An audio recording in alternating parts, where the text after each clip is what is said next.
Hello friends, ഇന്ന് നമ്മൾ ഇഡ്ഡലിത്തട്ടിൽ എണ്ണ മാത്രം പുരട്ടി ഒരു അടിപൊളി മുട്ടക്കറി എങ്ങനെ എളുപ്പത്തിൽ ഉണ്ടാക്കാമെന്നാണ് നോക്കാൻ പോകുന്നത്. ആദ്യം തന്നെ ഇഡ്ഡലിത്തട്ടിൽ ഒരല്പം വെളിച്ചെണ്ണ പുരട്ടി കൊടുക്കാം. മുട്ട ഒട്ടിപ്പിടിക്കാതിരിക്കാനാണ് ഇങ്ങനെ ചെയ്യുന്നത്. ഇനി ഓരോ തട്ടിലേക്കും ഓരോ മുട്ട വീതം നേരിട്ട് പൊട്ടിച്ചൊഴിക്കാം.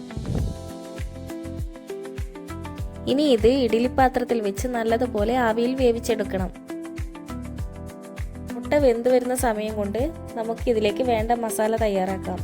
അതിനായി സവാള, തക്കാളി, പച്ചമുളക്, വെളുത്തുള്ളി എന്നിവയെല്ലാം എടുത്തു വെച്ചിട്ടുണ്ട്. ഇനി വെളുത്തുള്ളിയും സവാളയും നല്ലതുപോലെ ചെറുതായി അരിഞ്ഞെടുക്കാം. കൂടെ പച്ചമുളകും തക്കാളിയും ചെറുതായി മുറിച്ചെടുക്കുക. വീഡിയോ ആദ്യമായി കാണുന്നവർ സബ്സ്ക്രൈബ് ചെയ്ത് ഒന്ന് സപ്പോർട്ട് ചെയ്യണേ. നമ്മുടെ മുട്ട ഇവിടെ നന്നായി വെന്തിട്ടുണ്ട്.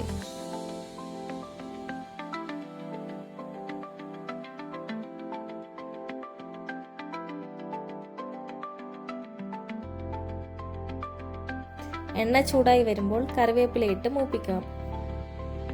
അതിലേക്ക് നമ്മൾ നേരത്തെ അരിഞ്ഞു വെച്ച സവാള ചേർത്ത് നന്നായി വഴറ്റിയെടുക്കാം.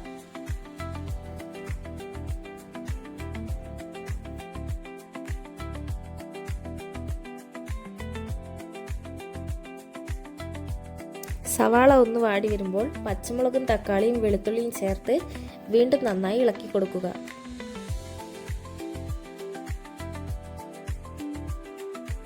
ഇതിലേക്ക് ആവശ്യത്തിന് മഞ്ഞൾപ്പൊടിയും മുളക് പൊടിയും ചേർത്ത് പച്ചമണം മാറുന്നത് വരെ വഴറ്റാം. ഇനി ഇതിലേക്ക് ഒരല്പം കുരുമുളക് പൊടിയും ആവശ്യത്തിന് ഉപ്പും കൂടി ചേർത്ത് നല്ലതുപോലെ മിക്സ് ചെയ്യാം.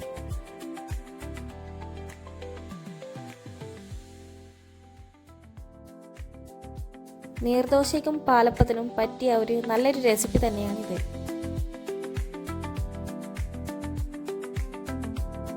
നമ്മൾ നേരത്തെ ആവിയിൽ വേവിച്ചു വെച്ച മുട്ടകൾ ചെറുതായി ഇതുപോലെ കഷ്ണങ്ങളാക്കി മുറിച്ചെടുക്കാം. ഈ മുട്ട കഷ്ണങ്ങൾ നമ്മൾ തയ്യാറാക്കി വെച്ച മസാലയിലേക്ക് ചേർത്ത് നല്ലതുപോലെ യോജിപ്പിച്ചെടുക്കുക. മസാല മുട്ടയിൽ നന്നായി പിടിക്കണം. ഇനി ഒരു 2 മിനിറ്റ് ഇതൊന്ന് മൂടി വെച്ച് വേവിക്കാം.